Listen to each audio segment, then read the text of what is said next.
If you are annoyed with how the Red Sox have played of late and you're slowly losing hope or have already lost hope on this 2022 season, especially after getting swept by the Toronto Blue Jays and especially after Wednesday and Thursday's games, you, my friend, are not alone. You are Locked On Red Sox, your daily Boston Red Sox podcast. Part of the Locked On Podcast Network, your team every day.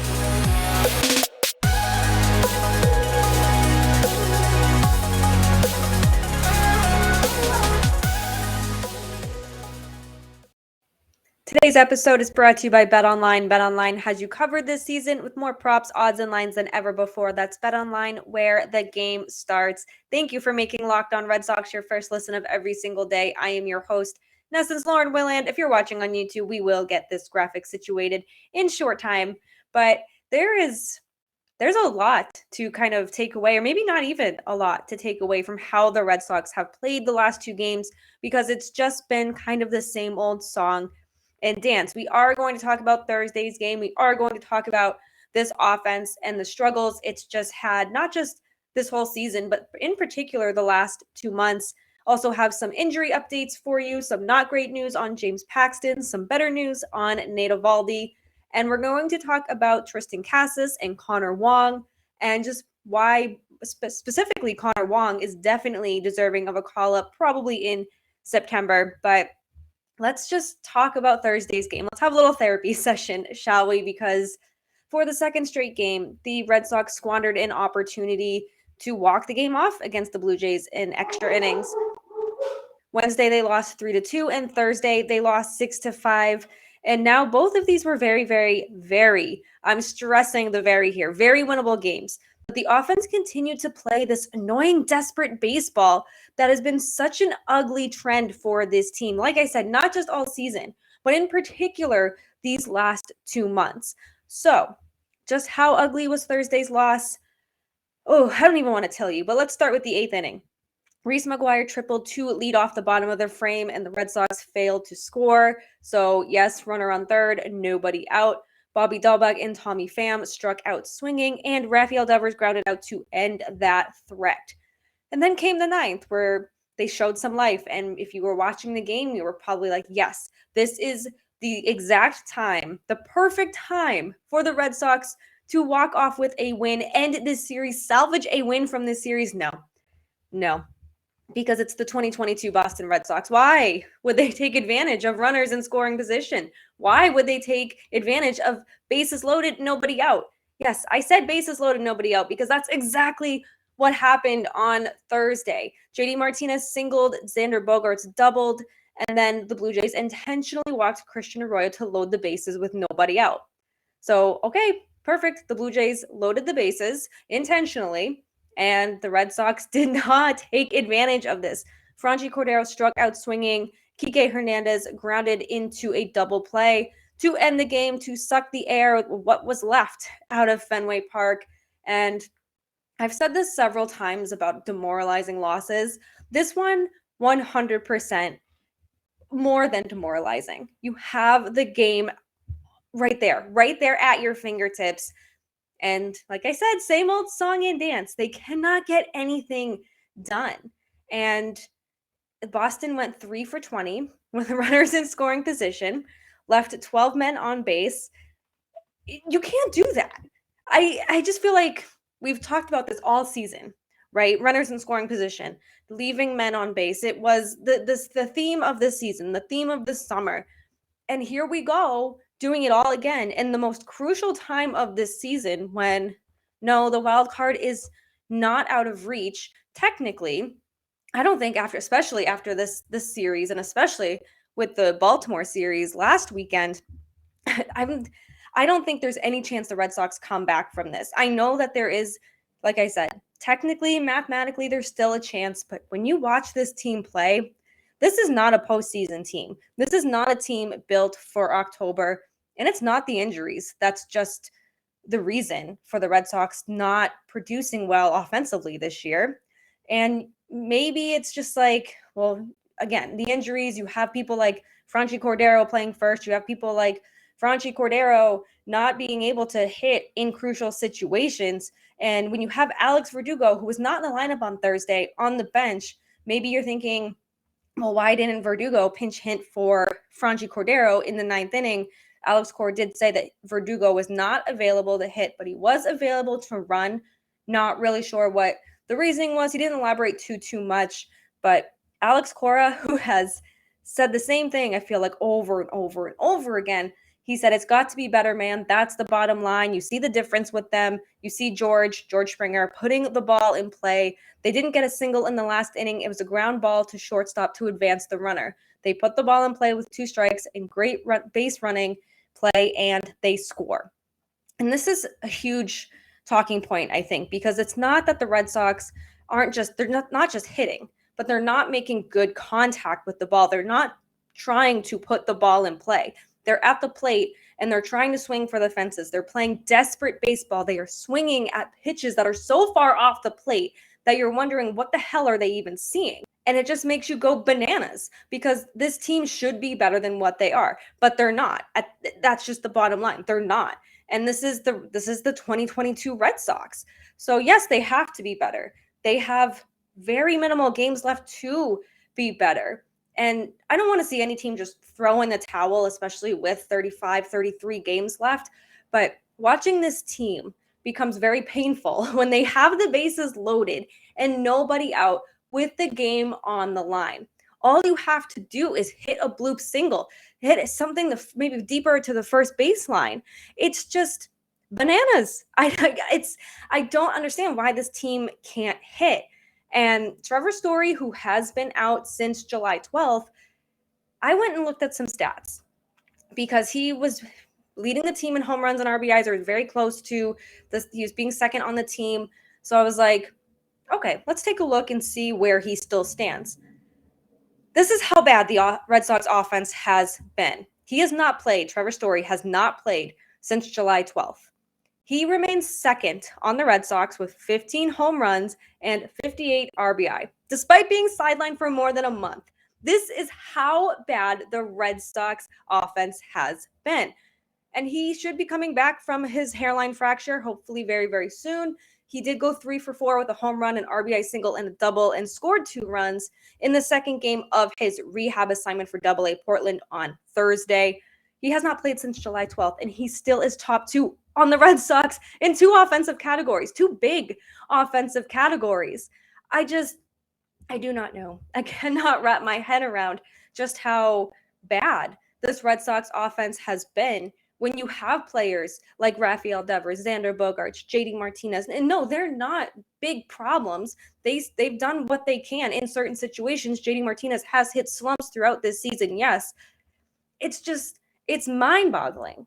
And it's something, like I said, my brain just cannot wrap its head around, because they should be better than this and they're not.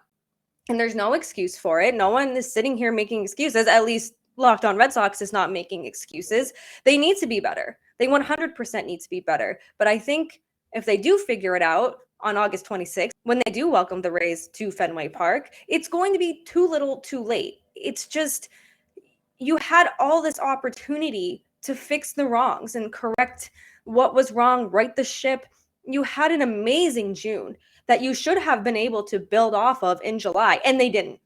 They simply did not. This is your 2022 Boston Red Sox at the beginning of the year. I said the Red Sox were going to be a postseason contender. You had Trevor Story. Bobby Dalbec finished the second half of 2021 really, really strong. I said he was going to lead the team in home runs. Woo, at Old Takes Exposed. That is bad. That was silly of me. And that was very optimistic of me. I'm a very optimistic person, and this team's got me riled up. They got me pessimistic as heck, and I am not happy about it. But when I made that prediction, I went to Bet Online to see what these odds were, and they were certainly favorable of the Red Sox. Not so much anymore. But betonline.net still remains the fastest and easiest way to check in on all of your betting needs. That is how I go and look at the Red Sox odds and just quickly close the page. You can find all of your favorite sports and events at the #1 online source for odds, lines, and games. You can find reviews and news of every league, including MLB, NFL, NBA, NHL, combat sports, esports, and even golf. BetOnline continues to be the top online resource for all of your sports wagering information. From live in-game betting, scores, and podcasts, they have you covered. Head to BetOnline today or use your mobile device to learn more about the action that's happening right now. That is BetOnline, where the game starts. So in our second segment here of Locked On Red Sox, let's stop talking about the offense, shall we? We are going to talk about some injury updates, some more positive than others. We're also going to look at Tristan, Cassis, and Conor Wong because Alex Cora has made some interesting comments about Cassis, and Conor Wong is making a case to also be a call-up. But Nate Eovaldi and Tanner Houck both are on the IL. They're dealing with shoulder inflammation. That's what Eovaldi's dealing with, and Tanner Houck is dealing with lower back inflammation. Nate Eovaldi felt good after he played catch Thursday. He might be able to throw off a mound on Friday, so that is very good news. He did have that trap soreness. He was skipped for 2 starts, and Alex Cora said that his rehab process is moving fast. That's good. I know that Eovaldi, he's been solid at times for the Red Sox this season. You want someone like him back to try to just kind of get some life into this team, and he isn't a contract year. Whether he returns to Boston or goes and tests the free agent market still remains to be seen. But at this point, I do want him to come back to show what he can do. Like I said, whether that's to get a contract to remain in Boston or somewhere else in MLB. And then there's Tanner Houck. He has been throwing on flat ground. That continued Thursday as well. Cora said that he's moving along well in his progression, and he could be throwing off a mound soon. Just, again, all these injuries. Tanner Houck looked really good as a closer for a little while for the Red Sox, and now Garrett Whitlock has kind of slid into that role, and now they don't even need a closer because they can't win games, because they go into extra innings tied, and they can't push the ghost runner, they can't push a man on third, whatever.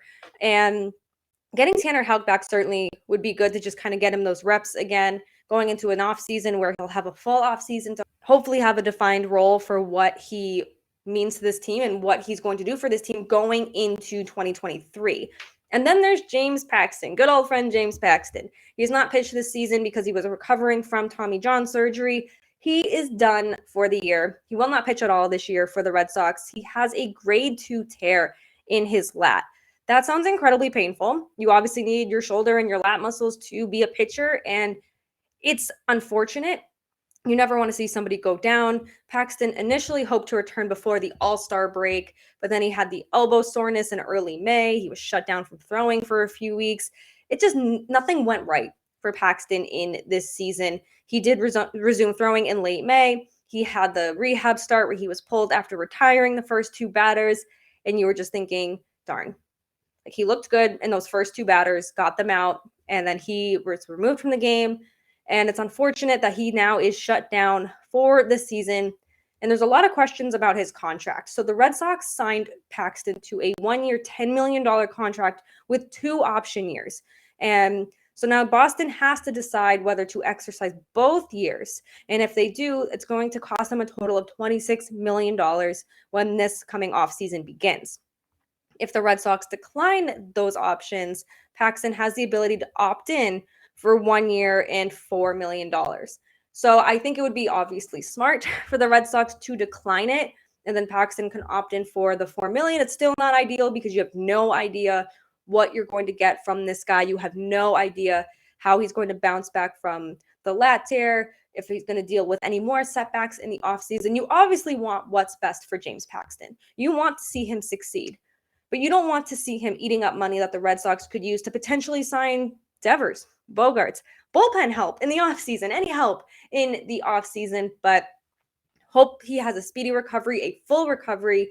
And I'm very interested to see how the Red Sox handle his contract in the offseason.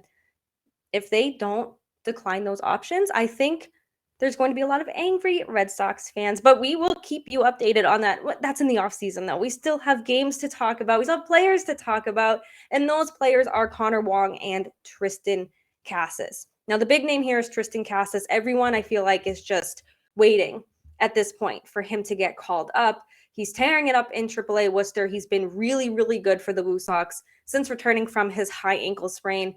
And with the Red Sox questions at first base, Bobby Dalbec struggling, Franchi Cordero continuing to play first, Eric Hosmer on the IL, people are just why isn't Triston Cassis getting the call? Why isn't Triston Cassis getting the opportunity to show what he can do for this Red Sox team? And Alex Cora and Chaim Bloom have both pretty much said, like, we don't want to rush him and we want to get him the reps in Worcester. And I feel like Alex Cora has said the same thing 2 or 3 times this week. And he's got to answer these questions. I mean, this is Cassis, who is the prospect that everyone's watching for. You think he is the future at first base. And Cora went on WEEI on Thursday or Wednesday, and he basically said he hasn't played enough. He didn't play enough last year, didn't play enough this year. And when he went to Team USA and to the Olympic qualifier, went to the Olympics, yes, it's part of the player development and the numbers look great. But, quote, there are a few things he still needs to get better at. I'm not saying or ruling out that he won't be here, but as of now, he's not an option. We want him to get repetitions at that level, keep getting better and keep progressing. He's going to be a big leaguer. When, I can't tell you. It might be in 10 days, it might be in 3 days, or it might be next year. We're very happy with the progress, but there's still a few things he needs to be better at. And I agree with keeping him down there. He's not going to fix your season. He's not going to magically turn this team around. And he's having a lot of success in Worcester. Keep working at that. You have the September call-ups, which I think we're going to see him. I don't think that there's any question there, but he's definitely a candidate for the September call-ups to see what you have. Get him a taste of that big league level, go into the offseason and figure it out from there. So I don't hate that he's not here yet. Of course, I do want to see him with the Red Sox, but I am willing to be very patient with Cassis, because if he is the future at first base for this team, you need to be patient with him. You need to make sure he works out his kinks, get as close to big league ready, 100% ready as possible. You don't want to destroy this guy's confidence. You want him to be the best version of himself for this Red Sox team, especially going into 2023. People are going to want to leave 2022 behind them probably faster than they want to leave 2019 and 2020 behind them. So just keep this guy in Worcester, keep giving him those reps, keep building that work and the confidence. And I'm confident to say that we will see him in September, and I'm definitely looking forward to that. But somebody else who is making a case to be called up is Conor Wong, friend of the show, Conor Wong. He hit 2 more home runs, and one was an absolute missile Thursday against Syracuse. He's been pretty ridiculous this recent stretch. He has 6 home runs in 47 at-bats since August 3rd when he returned from his injury. He has 4 multi-hit games during that stretch with at least 1 hit in 10 of 11 of those games. So probably at this point, it's just a matter of when he will get called up. He's probably, like Cassis, going to be one of those September call-ups, though the limited roster expansion compared to the past could be a factor. But if he continues to produce what he has been doing, the Red Sox will need to find a way to get him to the big leagues. So hopefully we see Cassis, hopefully we see Wong coming up soon with the Red Sox. And coming up in our 3rd segment of the Locked On Red Sox podcast, as always, we're going to end this show on the Mental Health Minute, little positive note, because if you're a Red Sox fan, you probably need all the positive vibes you can get. So going into our 3rd segment, as always, like I said, Mental Health Minute. And I just want to share, I know I shared this on Monday or Tuesday. I'm just really looking forward to this weekend. It's going to be a lot of fun. I'm going to see Kenny Chesney on Saturday with a group of my friends and my husband. We have not been since 2018 because of COVID, and it's just been a long waiting period to go see Kenny. It's a really fun way to kind of unofficially end the summer, and you're surrounded by good people, good music, good food, good drinks, just really good vibes. So I'm really, really looking forward to that. And I'm really hoping that you also have something to look forward to this weekend. Whether you're going to Kenny, if you are, shoot me a DM, shoot me a text. We will meet up. I'll say hi. We can talk anything.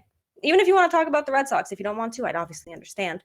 But I hope that, and even if you aren't going, I hope you have something to look forward to this weekend. It's a good time to reset, to just kind of get back in a good mindset. It looks like the weather is going to be beautiful. Go for a hike, go for a walk, open your windows. We have the windows open. If you're watching on YouTube, this window is not open. There's too much bird chatter that I do not want you to hear. All the birds that are just having a grand old time outside my house. But when you have something to look forward to, it just kind of keeps your mind in a positive place. No matter how small it is, no matter how big and fun it is, how long you've been waiting, or if it's a last minute plan, just something exciting to look forward to. And like I said, I've been looking forward to this concert for 3 years after I bought the tickets in 2019. I wasn't even married. And now we're celebrating. We're going to see Kenny together for the first time as a married couple, for the first time as a couple in general. So that's going to be a lot of fun. I hope you have a lot of fun. And I hope that the Red Sox can do something that makes us happy against the Rays this weekend. Thank you for making Locked On Red Sox your first listen of every single day. Please rate, review, and subscribe to Locked On Red Sox right here on YouTube, Apple, Spotify, wherever you get your pods is where you can find us. Find us on Twitter at LO_Red Sox. Jake at Jake Iggy. He will be back on Monday. And then me, Lauren, 3 Laws, Lauren with 4 R's. Be sure to check out all the other shows across the Locked On Network. Locked On Yankees, Locked On Giants, Locked On A's, Locked On Rays, Locked On Blue Jays. Everyone does such a great job here at Locked On, bringing you baseball content Monday through Friday. Now that you've made Locked On Red Sox your first listen, head on over to Locked On MLB to make it listen number 2. Paul Francis Sullivan, just call him Sully, good friend of mine, good friend of the pod, brings you his unique perspective of major leaguers, both past and present, using his humor, using his insight, using his knowledge. It is a must listen. It's a must watch. Please head on over to Locked On MLB and check that out. And I hope everyone has a wonderful weekend. We will be back Monday. Hopefully, not another therapy session about Red Sox offense. Hopefully we can rejoice that the Red Sox are showing some life, showing some signs to be a little bit optimistic, not even about the postseason, but just ending the season on a high note, like we end the Locked On Red Sox podcast on a high note. So have a wonderful weekend. We will see you on Monday. And as always, let's go Red Sox.